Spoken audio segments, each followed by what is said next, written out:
Frigidaire. It means the first electric refrigerator. The first compact electric range. Now, there's the Frigidaire Gallery Range with Symmetry double ovens. It's designed to cook multiple dishes at multiple temperatures, so you can prepare the entire meal at the same time. Frigidaire, over 90 years of legendary innovation. See the full line of Frigidaire appliances at Ventura TV Electronics and Appliances. Hi, I'm John Mallos. Welcome to this live edition of Connect with Me on the showroom floor at Ventura TV on this day. It's Ask an Expert Day, and for the very first time, we have an auto mechanic here in the studio to talk to you and answer any auto care questions you may have. You can call in at 436-ME-TV, option 11. We're back in a moment.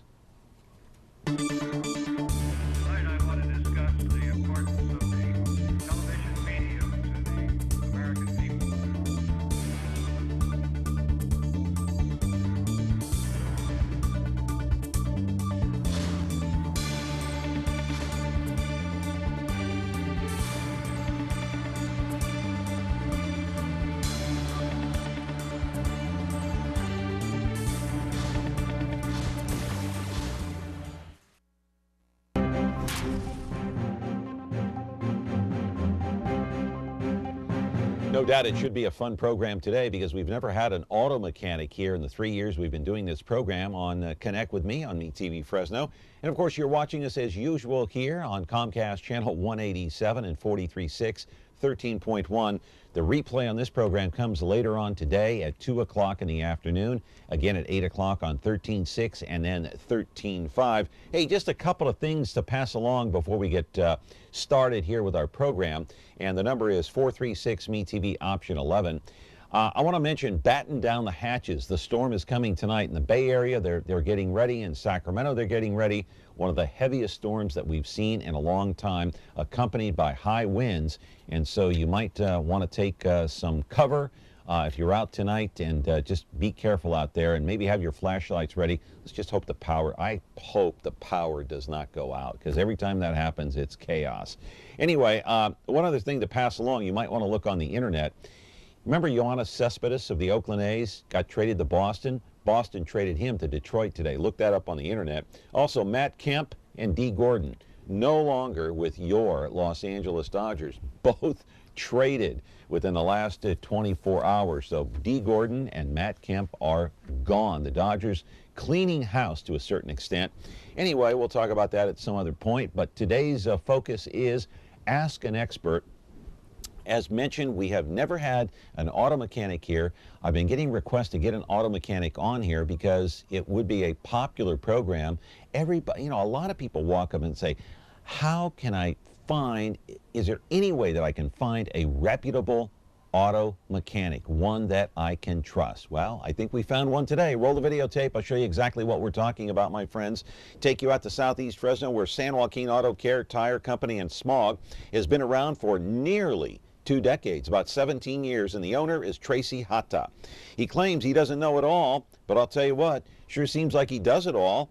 He's on the phone, he's under the cars, he's over the cars, he's doing smog, tires, oil change, transmission, inspection, brakes. He runs the gamut, my friends. He runs the shop. I often get questions like this: how do I find a mechanic that I can trust? Where do I look? On the internet? On Craigslist? Do I ask a friend? Do I ask you? Where do I find them? Well, we now have an expert in the house, and you can ask all the questions that you want today on the program at 436-ME-TV, option 11, until your heart is content. And I'll tell you what, one of the biggest jobs is doing paperwork, and Tracy does that too. If you get buried in paperwork, forget it. You can't do your job. That's why he's here, though, to answer any and all questions, like he's doing right there, talking on his cell phone, while those hard-at-work mechanics are out in the shop working on your truck or vehicle. There is the shop, and you're looking inside. We'll take you inside later during the program as well. In the meantime, live in our studio right now is Tracy Hata, the owner of San Joaquin Auto Care Tire Company and Smog. You can call him at 436-ME-TV, option 11, if you have any questions about your tires, about your brakes, about your radiator, about when to take your car in to change the oil or the transmission. See, these are all basic questions, but with the newer cars coming out, How often do you change that oil or that transmission? That's the key $64,000 question. We're back here on our program. Connect with me in just a moment. Attention all units. We have reports of 2 motorcycle cops protecting California's highways. That's for us, good buddy. The Men of Chips are on MeTV. Hi, I'm John Baker. I'm John Baker. He's Officer Baker. He's the blonde one. Hi there! Officer Poncherello, man. Frank Poncherello. Oh, I'm Frank Poncherello. And he's the one who's Eric Estrada. There's no way I wouldn't remember a name like that. Catch the blonde one and the one who's Eric Estrada on Now on Chips. MeTV Fresno, Xfinity 187. So now's your chance to find out what's going on with your vehicle, your auto, either your truck or auto or motorcycle. You do motorcycles too, don't you, Tracy? No. You no don't? motorcycles. No RVs, motorcycles. Okay. Yeah. You do RVs? Yes. Really? Uh-huh. Okay. So welcome to the program. Thank you for It's having good me. to see you. Thank you for having me. Hey, it's great. Great to see you. I've known you for a couple years. Yes. You ran the Little League Baseball out there. What was it? Cal Ripken League for a few years. Yes. When my son was out there. So that's kind of how we know each other. But so you've had this place for how long now? 17 years. Wow. And so, but you physically, I mean, you sit behind the counter, but you also know the cars because you worked on them, right? And I grew up with this industry since I've been a kid. My dad had an automotive shop, so, you know. So how do you know when to take your car in for an oil change? If you have, say, several cars, let's say you have a 55 Chevy and you have an 84 Malibu, and then you have a 2014 Lexus. How do you know when to change the oil? Well, All three different? Well, the newer cars have a oil light or maintenance light that come on and let you know when to service your vehicle, like changing the oil, rotating the tires. A lot of the older vehicles from in the 1980s or even the older ones, and you generally should change them every 3,000 miles. And do they use different oil Sure. now Yes. than they did? Well, like I say, depending on what vehicle you buy, you know, some take synthetic oil, some take conventional oil. Diesels take, you know, a diesel type of oil. So. Okay. Caller, are you there? Yes, I'm there. Go ahead. Ask your question. I have a question.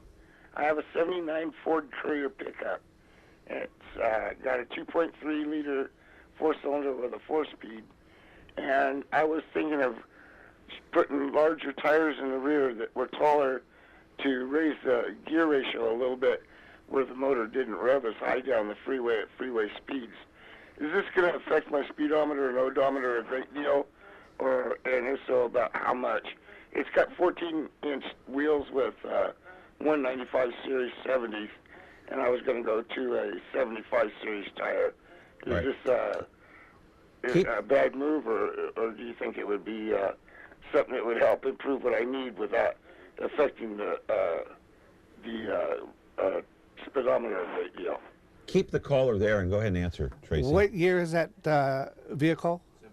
It's a 79. It's got it's 35 years old, but it's only got 46,000 original miles. Okay. Yeah. Anytime Truck you is change the wheel height, you're going to affect the speedometer on those kind of vehicles, because those are cable operated. Okay.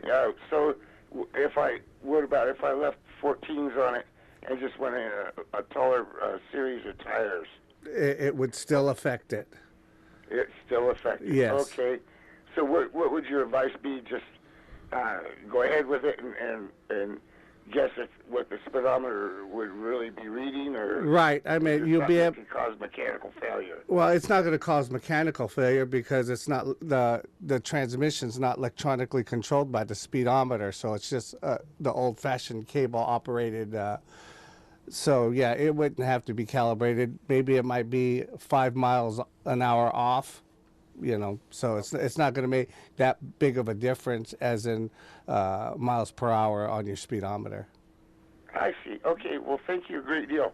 You're welcome. Great. I appreciate it. Good first call there. 436-MeTV, option 11. Do call in. Let's roll the first piece of videotape, and if we get any calls, we'll just take it and roll the video. Truck on a lift. You do trucks, you do cars, you say you do trailers. What is probably the most asked question that you get when someone brings their car into the shop? Oh, Well, just depending on what they're bringing it in for.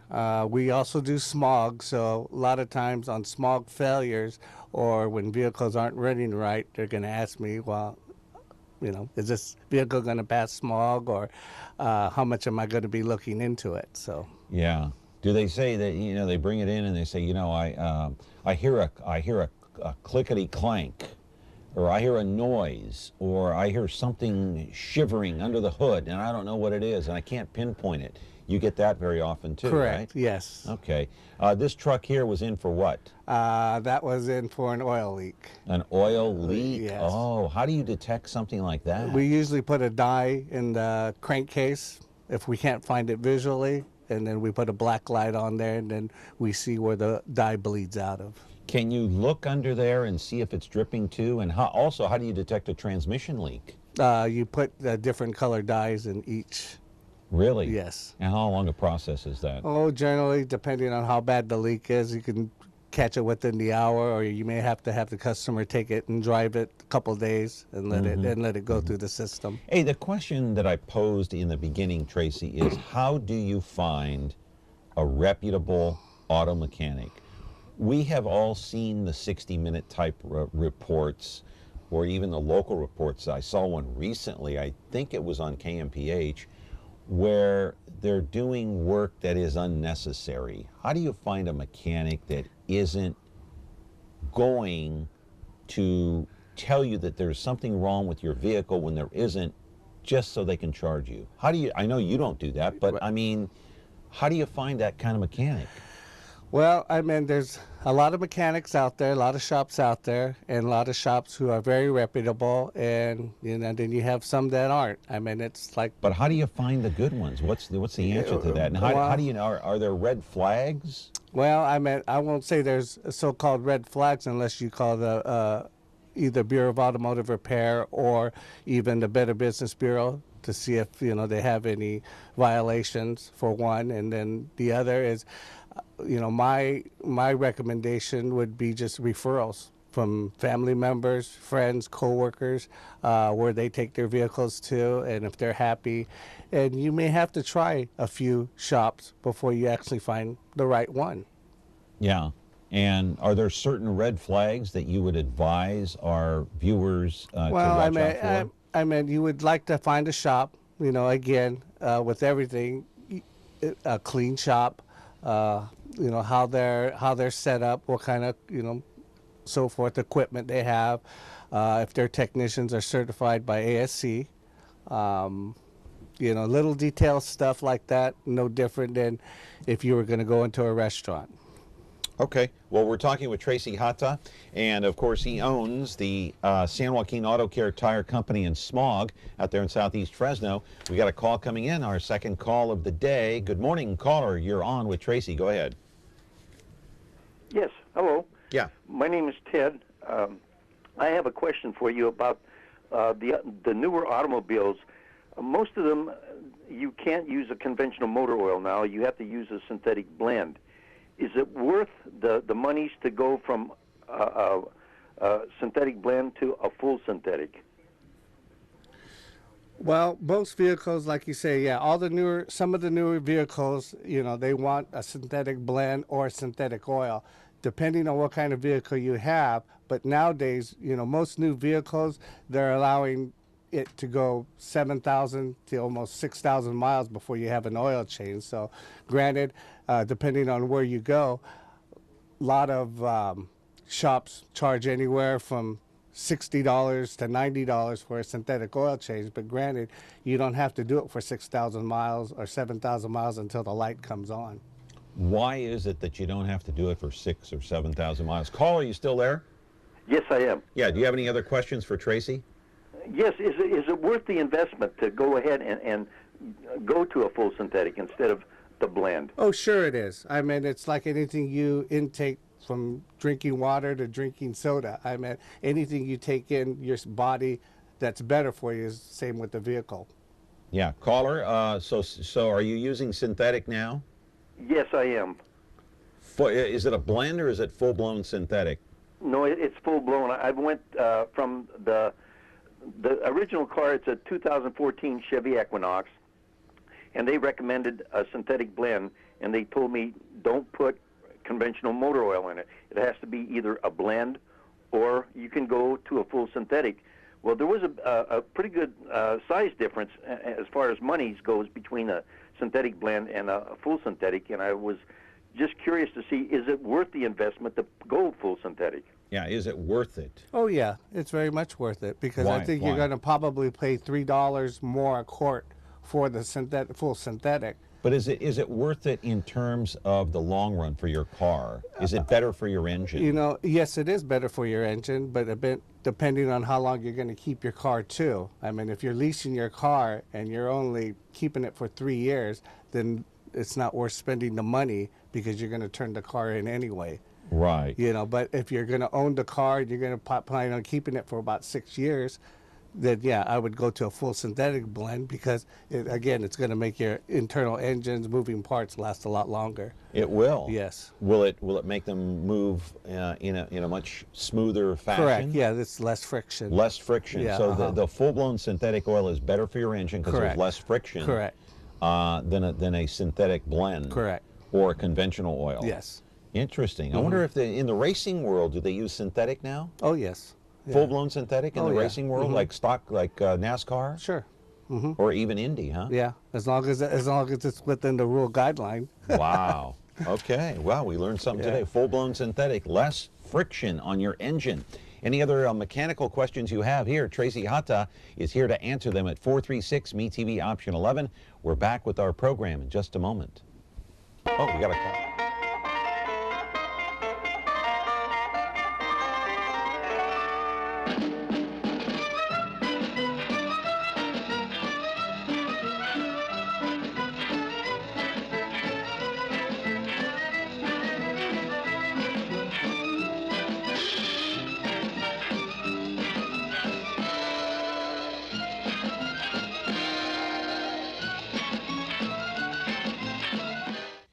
Back here on the program with Tracy Hata. He owns an automotive care shop out in Southeast Fresno, and we have another call coming in. Good morning, caller. You're on the air. Go ahead. Hi, good morning, John. Great show. Glad to see that you finally had a chance to get an auto mechanic on the show. So, kudos to you. John, Tracy, my question is to Tracy. I have a 2005 Dodge Durango that has been very good to me. I'm the first owner, had it for many years. And one of the problems I've had, actually my dad and I both he bought the Ram and I bought the Durango that year. I think they had a 2-for-1 deal or something like that. Anyways, the car, it starts great. I've taken it to a couple of mechanics for this, and it's kind of like when you go to the doctor and you don't show the symptoms when you're at the doctor, but as soon as you leave, you start having them. And so, and this happened recently, and it happens maybe once every few months, if anything. But when you start it up and you drive it, and it just doesn't seem like the engine has engaged a lot, and it just doesn't seem to have the same power. I've typically turned it off and then restarted it, and then it seems like everything is running fine. Happened to my wife about 2 weeks ago. She said that she was driving about 40, 50. The engine started like it didn't engage, and then she couldn't take it more than 30 miles an hour. Suspecting it might be something to do with the transmission, but just kind of want to see what you might think. I've taken it 2 or 3 places, and all 3 places told me, well, it's a great car. Can't find anything wrong with it. That's weird. So that's my what's your question. take on this? Is there a check engine light coming on? Yes, and then I take it to them, and then they take it off, and nothing happens, and then that thing happens again, and it comes back on. Well, I bet if the check engine light is on, then it should store a history code into the computer, so any reputable shop would be able to pull the diagnostic codes out of it to see, what if it's a transmission slippage issue or if it's a actually engine problem. But my experience with those Dodges is that you probably have a computer problem if it's not so much maybe a transmission problem, because those transmission are computer controlled. So that's why the check engine light comes on, because if you do have a transmission problem, it's going to trigger that light on. So, and if it's not something, You know, if you haven't serviced the transmission, probably the most inexpensive way first would be to service the transmission. And if that doesn't cure the problem and the light still comes on and you're still having that trouble, you may have a computer problem. Okay. Well, I mean, so do you recommend it? Is it safe if that's happening? I mean, we've taken a couple of long trips since that's happened, and I mean, I didn't feel nervous about driving, but we're planning to travel again. I mean, how serious of an issue do you think? Yeah, does he have to worry about the car maybe stopping? No, he's just going to just continue to have that, you know, intermittent problem. But like I say, if the check engine light is coming on, you know, a shop should be able to pull the codes out and read the history on it and actually diagnose the problem, whether it's the transmission itself, a solenoid in the transmission, or the computer itself. I'll bet that's one of the biggest problems. Thanks, caller. I appreciate the phone call. And if you could make sure you could give out his number again. I oh, didn't yeah. catch that. Yeah, forgot about that. Thank you. We'll give your number out. What's your number? It's 251-1475. 1475. 251-1475 if you want to contact Tracy over at the shop. But our number here is 436-MeTV option 11. Another call coming in. I'll bet the biggest one, not the biggest, but one of the biggest problems is somebody will bring a vehicle in, check engine light is on. Right? Correct. One of the biggest problems. Yes. All right. Caller, you're there, I hope? Yeah. I want to ask a question to your guest. Go ahead. My daughter took in her vehicle to be worked on a fuel pump, I believe, and that's what she told me. Mm-hmm. And she took it into one of the big, shops. So that I figured that'd be okay. And then about an hour later, she said that they came back and they said you know what, I think you have a problem with the transmission, and if you let us look under and see if we can work on it. And she said no, I just needed to get the fuel pump, and that was it. Okay, so she told me about it, and I took it, and after they did the fuel pump, they didn't show her the part. Usually what I do is, I have them, either stick around, or I tell my son, stick around and see that they're doing the job that you asked, and not come out with 2 or 3 different things to be done. But anyway, so I took the car after they do the fuel pump to our mechanic. He's been with us for like 17 years. He's real honest and all that. He's like you, but and he looked it over and the transmission or whatever, and he says after about an hour, or he wanted to make sure and everything, and he checked over to see maybe there'd be a problem. He says, you know what, Hector, your daughter might have had the fuel pump done, but transmission problems, there's no problem. There's no, I mean, what they do is with a lot of the young girls or women, because they don't know much about the cars. Yeah. They try to stick it to them, okay? And I told her before, I said, don't think because you have a big name, a big company, they're real good. All and right. I find out a lot, which is true. Yeah. Okay. Well, let him answer. We'll keep you on the line there. Just let Tracy answer. What about women going in? And a lot of mechanics, I know you probably don't do this and have never done this, but they go in and maybe the mechanic or the people there at the auto shop think, well, here's someone I might be able to take advantage of because they don't know cars. Well, you should never think like that in the first place in any kind of business. Yeah. Business, a person is a person. They shouldn't, whether it women, men, or children, you should all treat them the same. But to get back to your question, why did she take the vehicle in the first place? Was it stalling out, or was it hesitating? And what kind of vehicle was it? It was an Altima, 2008. Okay, 2008 Nissan Altima. And what was she experiencing? Why they tried to change the fuel pump? You know what? I don't know.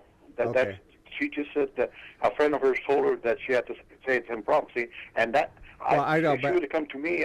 Yeah, excuse me, but I mean, why did she take the vehicle in? I mean, what did they diagnose? I mean, they just didn't change the fuel pump just to change the fuel pump. Was she having a shifting problem, or was it going into gear hard, or was the vehicle hesitating? Because those Nissan Altimas are known for motor mount. It was like stopping kicking. You know what I mean? That's what she was telling me. You know. Okay, well, stopping and kicking. Okay, well, the common problem with those Nissan Altimas, broken motor mounts. It feels like the engine is, when you accelerate, it bumps back and forth. So have your mechanic or a shop you take it to, have them check the motor mounts, because that's a common problem. They think it's a shifting problem or they think it's a tune-up problem, but really it's a broken motor mount, and a very common problem with Nissan. Right. Okay, caller. Thank you. Real quick. Yeah, real quick. I just wanted to ask a question. Now, does it have anything to do with the gas that you put in? No. Like an Altima or whatever? No. No? You could use premium gas. You could use the cheapest unleaded gas. That has nothing to do with it. All right. Thank you, caller. I appreciate the time. I was, getting back to the question, okay, yeah, the car felt like it was knocking or kicking or something. So how do you know that, just without even looking at the car, how do you know it could be a motor mount, just from years of experience? Common experience. Common experience on your and part. That's, like I said, and that's what and I why try to... would another auto mechanic miss that? That's amazing. Unless they're not... Paying attention? Looking at the details of it, or never had the problem, before. But, like I say, wow. A lot of it's basically experience, or, I've run into it, hundreds of times. So I'm impressed. Yeah. Holy cow. So Tracy Hata is here. His number over at the shop is 251-1475. And the name of the place is San Joaquin Auto Care Tire Company in Smog. He's going to be here for the next 35 minutes to answer any of your car care questions. 436-MeTV, option 11. A lot of good questions so far. Man, learning a lot today. Back in a moment.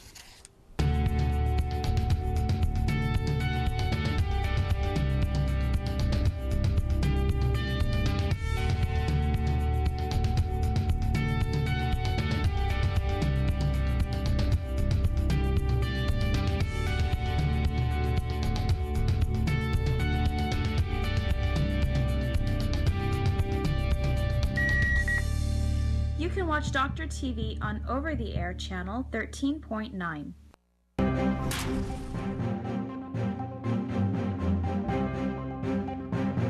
It's Ask an Expert Day here. Tracy Hata is here. Another phone call coming in. Good morning. You're on the air. Go ahead, caller. Hello. My daughter bought this is her first car. She didn't have a lot of money, so she bought a 94 Silverado 1500. And I was really surprised because it ran really well, but after about a month, it's like the fuel line gets clogged. It runs just fine, and then she'll turn it off, and she can't get it back on. She has to wait a little while. What year is that Silverado pickup? A 94. Okay, 94. How many miles does it have on it? 200,000. 200,000. Well, again, when she purchased the vehicle, she probably doesn't have any history of repairs on it. And this is what I tell people when they buy used vehicles. 80% of the time, you're buying somebody else's problem. Oh, yeah, we knew that. Yeah. We already knew that. We were hoping that it would last 6 months. Yeah. But we were really surprised that it ran so well. Right. So and like I said, a fuel pump or a fuel line or something. Well, if the vehicle, if it's stalling out and you're letting it sit a while and then it starts back up, if that's correct? Yes. Okay. You probably have an ignition problem. As when I say ignition problem, I think on those vehicles, they have a ignition coil, ignition module that's probably shorting out. It's a real common problem on those. Easy fix? Yes and no. I mean, Okay. yeah, on the older vehicles, they're a little bit easier to work on, but once again, I mean, if you're letting it sit and it starts back up, it's most likely not a fuel problem. It's probably an ignition problem. So, once again, you have to take it to a shop to have them, put the lab scope on it and see when it doesn't start or when it stalls out, if it's getting any ignition spark and so forth. Yeah. But Okay. that sounds like the problem you're having. Yeah. All right. Okay, thank you. Yeah, thank you for the call. I appreciate it. 436-MeTV, option 11. I want to get back to this now. We had just had a female caller here, a very nice lady, had a problem with her daughter's pickup there. So is there a different perception by some mechanics, not yourself, that when women go in, they treat them a little different than men? I'm sure there is. You know, There is. And unfortunately. how do you deal with that? How do you... Well, what advice would you give our female audience out there, how they deal with that? Well, I mean, it's really not a matter of dealing with it. I mean, I'm sure if they feel like they're getting taken advantage of, you know, there's really, you're going to have to go to the next to the next one. Next shop, and, you know, hopefully they don't treat you the same way. You know, that's why I think a lot has to do with, you know, independent shops or dealerships. I mean, when you go to a dealership, you know, they have a service writer, whether she's female or male. And what's the difference between going to an independent shop like yourself and, say, a dealership? Is there any difference at all? No, there shouldn't. I mean, quality of work there shouldn't be. You're going to pay a bigger price at the dealership, as you know. Are you really? Oh, yes, yeah. And, you know, the thing is that I get a lot of my customers who have taken it to the dealership, you know, for an oil change, and then they come back with a $700 bill, you know, stating, well, God, they said I needed this and needed that underneath the, you know, the service manual. So I had it done, but was it really required? No, it isn't. Yeah. Caller, you're on the air. Go ahead. Yes, thank you. My question for Mr. Hata is, I have a 97 Grand Prix, and it has a supercharger on there, and the supercharger sounds like it might be going out. I have my cousin that's a mechanic, but my question is, if it happens to go out, say I'm driving, will the car still run efficiently, or is it just right there? Depending if the supercharger itself locks up, because I think that supercharger is on a serpentine belt. So, granted, if the supercharger locks up, then it's going to take off the belt, and once again, it's, you know, your serpentine belt runs the alternator, water pump, and so on. So, you know, if it just goes, I mean, I don't know the problem you're having with it, as in, is it just not excelling any power? Yeah, it's just kind of, it's not giving it as much boost to the air, to the accelerator as it used to. Okay. Yeah, I mean, you know, once again, usually when a supercharger goes out, it's like a turbocharger going out. I mean, you're just not going to get the acceleration no more. But if it's got mechanical problems internally, yeah, it could lock up. So yeah. Okay. All righty. Well, thank you for the answer. Thank you. Hey, thank you so much. Hey, so what about the type of gasoline? Should you use the premium or regular unleaded? I've had people tell me that you have to use like a Chevron type premium gasoline because it's better for your engine. Well, again, depending on what kind of car you get. Well, of course, if you buy a Porsche, it states on there when you open up the gas cap, use premium gas, just because of the performance of the engine, and that's the way it's been engineered and manufactured. So would it be harmful to a Porsche engine if you use something less? Well, I mean, apparently it is, because they're engineered for high octane fuel. Okay. So, you know. But if you buy a Lexus or a Mercedes, I think even those state, you know, they recommend. Now, there's a difference between recommend and, you know, using premium gas. I mean, what if you buy, say, a Honda Accord or a Toyota Camry or a Chevy Malibu? Are you going to be required to use premium? Because it's a lot more. Oh yeah, it is a lot more. And you know, once again, I mean, I'm kind of the same situation. You know, as long as it starts the vehicle up. But again, the better fuel you use, it's better internally for the engine. It is. Yeah, it cleans the intake. Well, because they put additives. You're paying for the additives, you know, from Chevron to Costco gas. You're going to pay for the additives that Chevron puts in, which is Techron. So is Chevron gas the same type of quality as, say, Costco, and vice versa? Yes, but the thing is that they add their own additive in. So when you're buying Costco gas, you're buying the additives already in it, even if you buy the... No, you're not buying any additives in it. Oh. See, so is that a lower grade gas than Chevron? Well, out of a refinery, gas comes out of the same place. It's the additives that these companies put in from 76, Shell, Chevron, they actually tell you that they So put where does an Costco rate? In the middle? Yeah, probably in the middle. I mean, I don't think. How about Arco? They don't use that. Arco has an additive that they put in their fuel too, but you still buy. I think Arco is probably the cheapest fuel you can buy. Right. You know, bad for your car? There. No. Not bad for your car. Not bad for okay. your car. No gas is really bad for your car. It's just, you know, why they have three grades of gas. It's the additives they put in, so you're paying for the additives. I see. So you have to determine what's better for your car. Just ask your mechanic. Pocketbook. Or your pocketbook. Yeah, that's right. Oh man, yeah. The pocketbook. The bottom line is the bottom line, right? Yes. All right. Tracy Hata is here from San Joaquin Auto Care Tire Company in Smog. His number is 251-1475 over there at the shop. Our number here, 436-MeTV option 11. Open line here on Thursday. We have an open line right now, but we're back with our program. If you have a question, call in. Frigidaire. We introduced the first home freezer,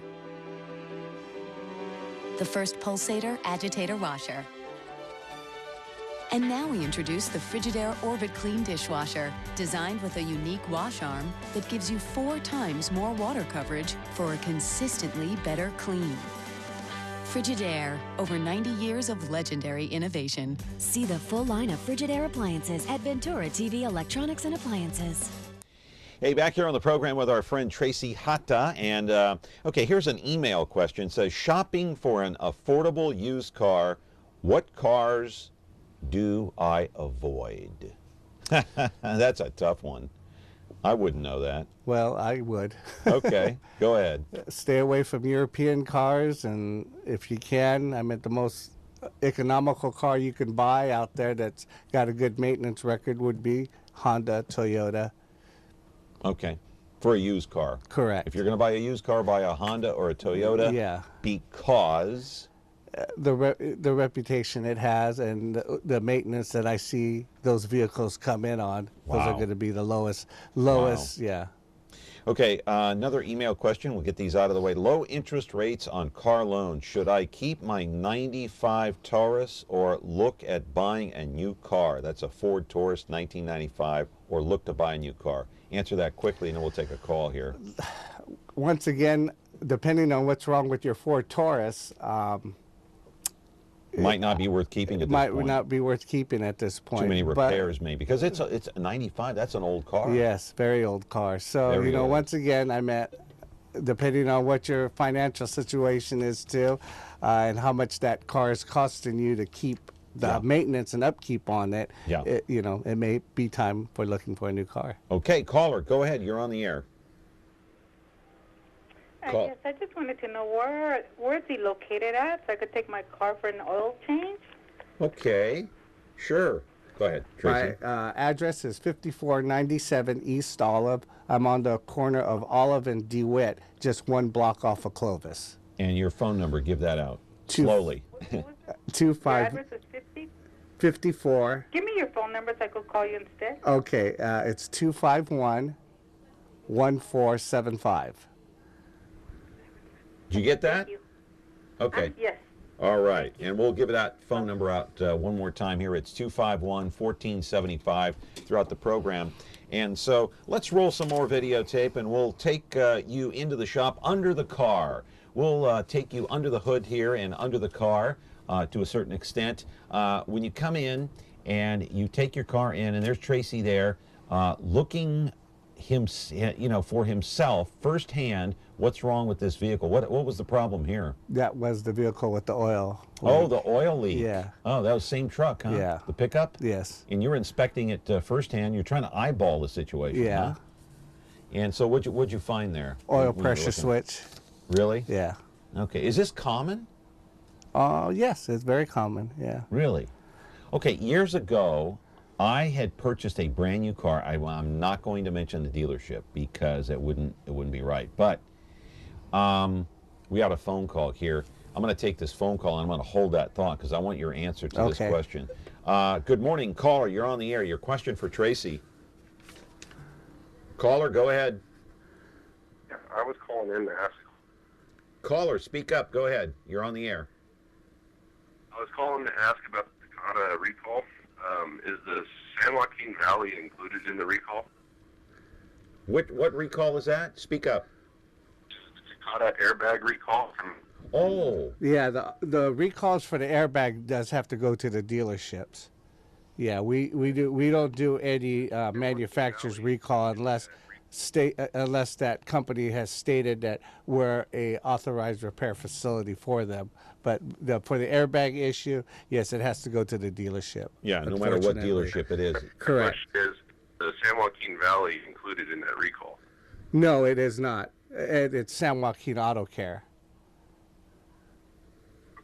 No. Is the San Joaquin Valley included in the Takata airbag recall? Oh yes. It is. Okay. Yeah, it's worldwide. I mean, the airbag situation for that is worldwide, not just the valley only. Yeah, not just the valley or not just outside the valley. Correct. It's worldwide, and of course the head of the airbag company testified before Congress. And he was to meet a deadline. He didn't meet that deadline, so they fined him millions of dollars. Yeah. And I'm sure you know the story a little bit better than I do. So what's going on there with that airbag? Why is it malfunctioning? And an airbag coming out like that, the second part of that question is, can be very harmful to children. Correct. Yeah. I mean, what's going on with the airbag? Why is it malfunctioning? Well, I think it's just the way some of them were produced and made on the line. And, for my, understanding that they're pre-igniting and also, or they're not working at all. So it's either electronic malfunction at the factory, which I'm assuming they had a line problem because not all of them were affected by it. Yeah. There's a certain amount that was affected by it, and Were I think they have off prematurely? Some I hear, but a lot of the stuff you hear or see on the internet or stories being told aren't really Have true. you seen some of those cars or some of those airbags in your shop?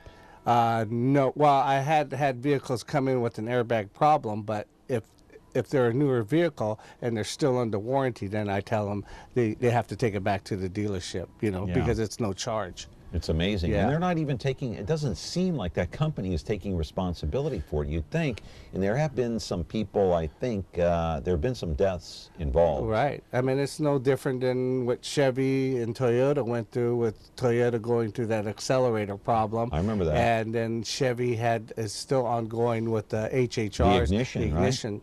Yeah. Yeah. So. Yeah, and Toyota had that accelerator problem. Yeah. Where there's some people killed there. So it's unfortunate, but, things do happen, but like my business, we're not perfect. If we have a malfunction or we do something that's not right, or we stand behind it. I mean, that's part of business, and I would think that's the same with that's the same with the corporation or a big. But it's a lot different. $100 million compared to. A few hundred. Yeah, a few $100 that I have to take care of. All right, Tracy Hata is here. He's the owner of San Joaquin Auto Care Tire Company in Smog. Got an open phone line here if you want to call in at 436-MeTV option 11. Waiting for your phone calls. Hey, an auto mechanic is actually in the house for the first time here on our program. Back in a moment. It's almost time. Now we'll find out once and for all about Clark Kent and Superman. Look up in the sky. It's a bird. It's a plane. It's a TV show. Yes, but who is he? What's his name? He's Superman. Golly, Clark, won't that be wonderful seeing Superman? Fighting a never-ending battle for truth, justice, and television the MeTV way. No one can do the things that Superman does. The adventures of Superman. Now on MeTV Fresno, Xfinity 187. Back here on the program, Connect with Me. As you can see, it's kind of casual Thursday here because we're talking to an auto mechanic, Tracy Hata. And caller, you're on the air. Go ahead with your question. Yes, I have a 2002 Toyota Camry, and I was just wondering if I need to check out my airbags being recalled. You could actually call the Toyota dealership and actually give them your VIN number, and they will see if that vehicle is under any kind of recall. Oh, great. I will do that then. Yes. Thank you. You're welcome. All right. How, and this is an email question, how do you test an airbag if SRS light comes on? We check it with a diagnostic scanner. It logs a code into the computer, and we can find the trouble codes and go from there. Another piece of videotape, we'll roll that under the hood, truck number 1. And I want to ask you a question. I bought a vehicle several years ago, brand new, one of the dealerships here in town.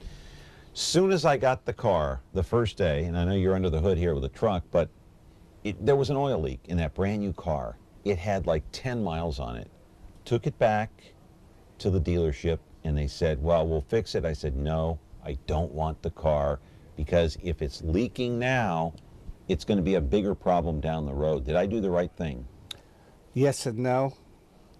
I mean, if you're asking for a new car or another car because of an oil leak, unless that oil leak... Brand new, it had 10 miles on it. I It's mean, leaking oil already? Well, it could have been just a factory not tightening up the oil filter or something. It's not a good sign, though, to me. Well, I mean, it's not a matter of a good sign. It's a matter of, you know, depending on what they found. If they says, oh, sorry, we... Does that mean that car was jinxed? No. It's just that maybe somebody at the factory didn't tighten up the oil filter, tighten up, and it ended up leaking. But again, did they give you a reasoning why it was leaking?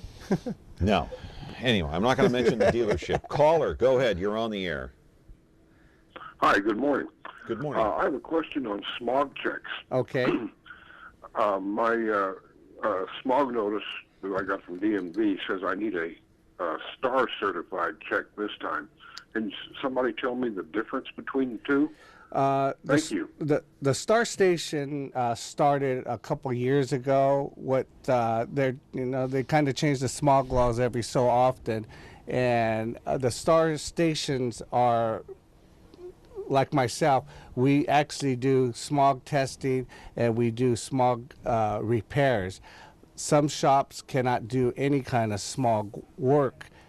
For instance, if a vehicle fails smog at a test-only station, and then you take it to your mechanic to have them diagnose the problem, they cannot diagnose the problem. They have to take it to a smog repair station. That's the new law. So if your car fails the smog test, how long can you wait until you get another one?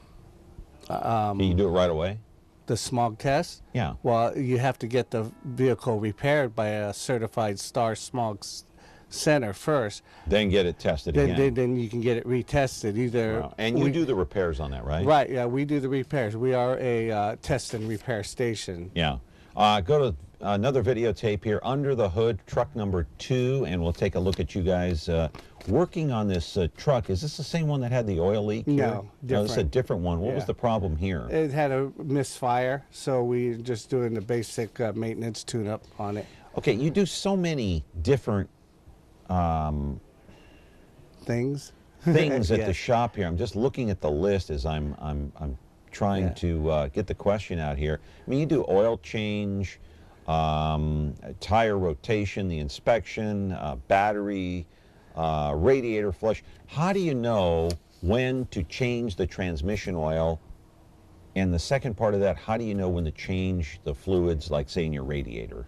Well, again, you can go by your maintenance schedule booklet. You know, most vehicles now, like with the antifreeze and coolant, you can actually let them go to about 100,000 miles. To flush the radiator? Correct. And how important is that, to flush it? It's very important, because once you build that electrolysis, kind of like the white calcium deposits you have at home on your faucets and stuff, once that system gets, you know, infected with it, it's like cancer. It just starts to eat away at the whole system. So now, now you're looking at, replacing more than a radiator hose. It could even eat through the head gasket. So that's why it's important for that. And then with transmission servicing, once again, if you do a lot of stop and go driving or do a lot of freeway driving or pull a fifth wheel, you should be able to tell the density of your transmission fluid on when it needs to be changed. Caller, go ahead. You're on the air. What's your question? Yes, my question is, when you're in the market for a new car and you have the option of purchasing one with a manual transmission or an automatic transmission, which would be the better choice? That's a great question. I love that question. Well, I mean, as in better choice on maintenance or better choice on fuel efficiency, or, you know, again. The best transmission would be for, let's say, get the most mileage out of the vehicle. Well, you know, the myth on people, what I see is it's being stated out there that manual transmission will save gas more than an automatic. Well, again, it's depending on who's driving the manual transmission. I mean, if he's a speed shifter and is revving it up, you know, you're going to waste fuel just because you're accelerating more. Yeah, you know, that's an interesting question. Caller, are you still there? Yes, I am. Yeah, because, I mean, there aren't that many people that even know how to drive a stick shift these days. I know that my kids, I mean, my son is 13. He's going to be driving here in a couple of years. Didn't even know what a stick shift was when I talked to him the other day about it. Amazing. And most automatic transmissions now, if you see, they actually have what they call a manual speed shifting. Yeah. So, you know, you could actually put it in manual mode without a clutch and actually shift it manually into gear. So most new vehicles are opt with that now. Well, what's your preference, caller? Stick shift or automatic?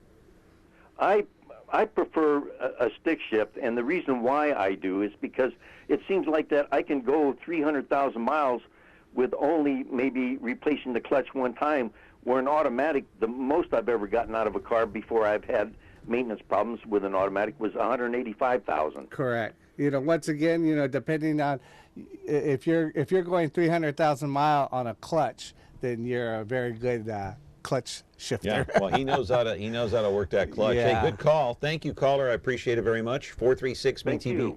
Yeah, take care. Have a good day.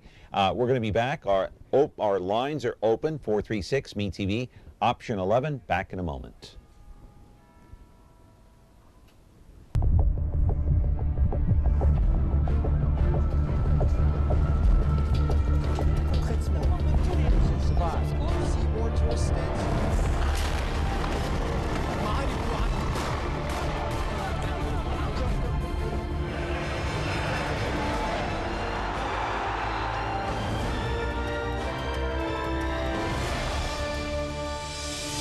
Euronews, most watched news channel in Europe.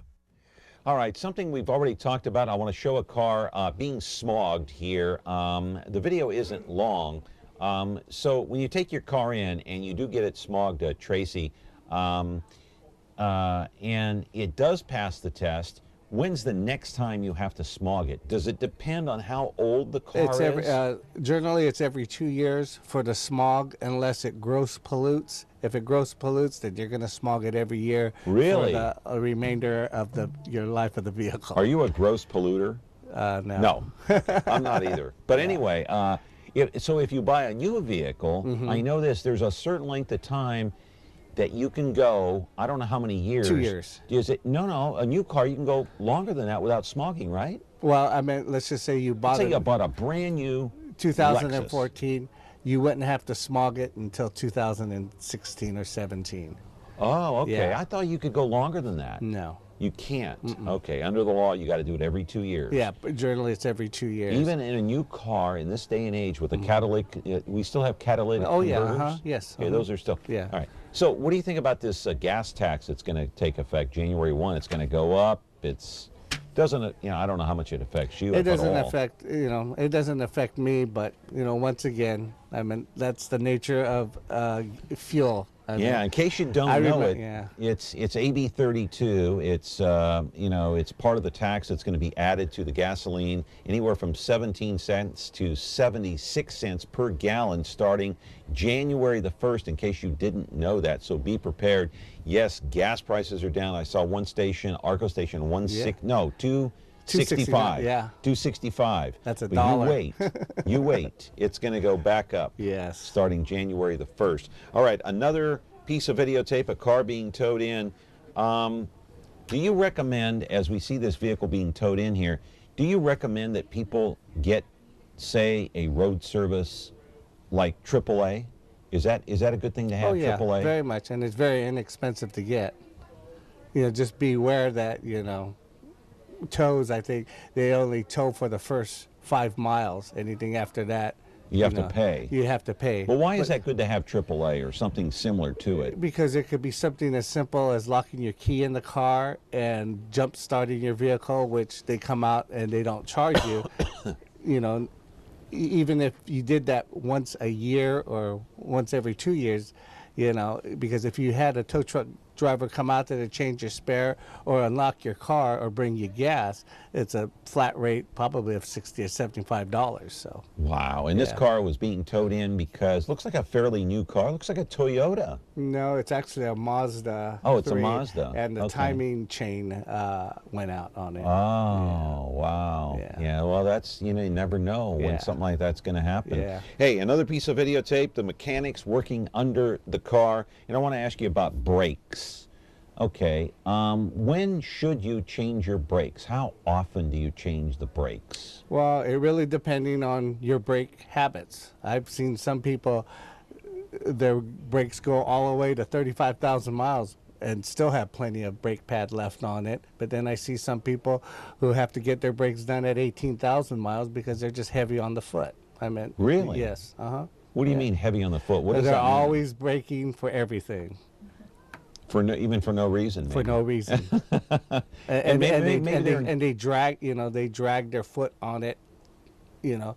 How do you know, what's the sign to know when you need to change your brakes? Well, most vehicles now have either a electronic warning sensor or a metal tab sensor, which you'll hear a high-pitched squealing sound even when you're not braking. Yeah, but what about some of the older vehicles, even an older pickup or say an older Mazda or something like that? Well, how do you know? I mean, generally you'll be able to either hear it or you'll be able to feel it in the pedal, but, you know, rule of thumb is just, you know, should get it checked at least every 10,000 miles. Okay, and someone told me that, you know what, if you don't change your brakes and you let it go, can you damage your rotors? No. You can't? Not unless you let it go metal to metal, then yeah. Yeah, correct. Okay, here's something that I've done, which is not very bright on my part, but occasionally I have been known in the past, I don't do it so much anymore, the pull-up parking brake. Yes. Okay, I forget to release that sometimes when I'm driving. What kind of damage can you do to your brakes and your rotors? Well, depending on what kind of vehicle you have, most newer vehicles now actually have a separate emergency brake pad or a shoe, what they call it, that engages. So you really don't do nothing to the service brake itself. What could be the damage on that? I mean, basically you'll heat glaze the rotor or the pad, and then pretty soon you're going to get some high-pitched squealing sound just because. Will you have to replace your rotors then at some point? Or no? Most of the time you can machine them. So you can machine them. Yeah, machine them down. Correct. Well, it's been a very interesting conversation. We've had quite a few phone calls here today. Unfortunately, we're out of time. We could sit here for another hour and take phone calls. There's no doubt. We've had like, 13, 14 calls already.